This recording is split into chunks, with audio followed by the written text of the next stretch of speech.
Okay, so I put this together for you because I know when the first time you hear something, it kind of washes over you. But in 1993, the federal government and the IRS put together a code. It's on the federal books as law that even though a restaurant or anybody that has a business that have employees that take tips, like nail salon, hair salon, that's that kind of stuff. But a restaurant is the big one because you have some people you're playing for over the years that are friends.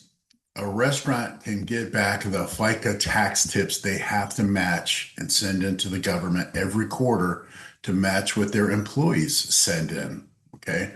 So the employees want to get a retirement, they send in their FICA tax, and that sets up their Social Security and their retirement Medicare program. Okay. And the business has to match whatever they send in. But the business by law can get it all back. They just have to ask for it. And a lot of them don't understand it or don't know it. Sometimes they say, well, my CPA does all that.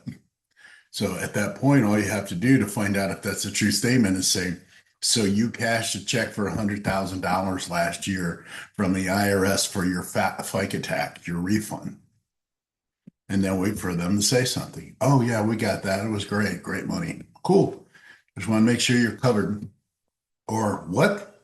Yeah, because what most people don't understand is CPAs have a certain thing that they're doing. They got software, they've got 50 businesses, 200 businesses, and they're filing and setting up taxes so that a business doesn't have to, pay penalties and other kind of things, and they just pay their taxes.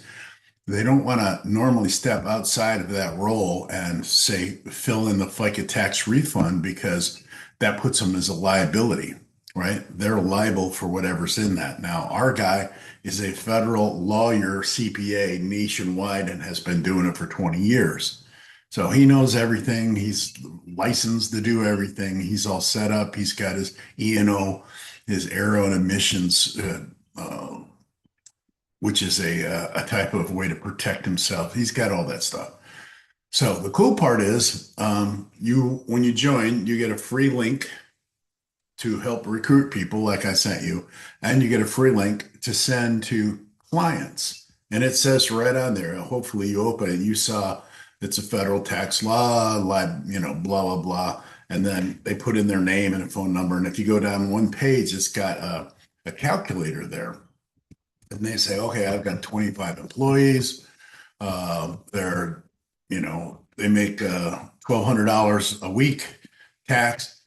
They our minimum wage here in Tennessee, that's $2.17. And they work 36 hours and, whatever those numbers are. And it instantly calculates what they should get back a year. This is the critical part. In the next 2 weeks, they're going to lose 3 years. They can go back actually 7 years now if they haven't gotten it 7 years. So if the average restaurant is $100,000 a year, that's $700,000, and 300,000 of that is going to disappear in 2 weeks. So two people there in New York you played for a long time. All you got to do is find out if they're interested in learning more. I'll do all the work. I'll explain it all. I'll get them on the schedule. I'll set up for their free interview with the lawyer. He's going to explain everything and ask every question. It doesn't cost them anything. And then if they do it and fill it out and send it in and they get their money back, their money comes from the IRS direct to them, and the lawyer gets paid direct from the IRS. So there's no mingling there. They don't have to depend on each other. And then your money comes direct from the lawyer. So you get that about a week after they get that. Anyway, I just wanted to say all that again because we talked about it in the car. So now you got a recording, kind of listen once or twice. Go to the link and just put fake numbers in there. Make it up. You don't have to be real, but you'll be able to see how much that we're talking about. Okay? If you need something, call me. That's all you got to do.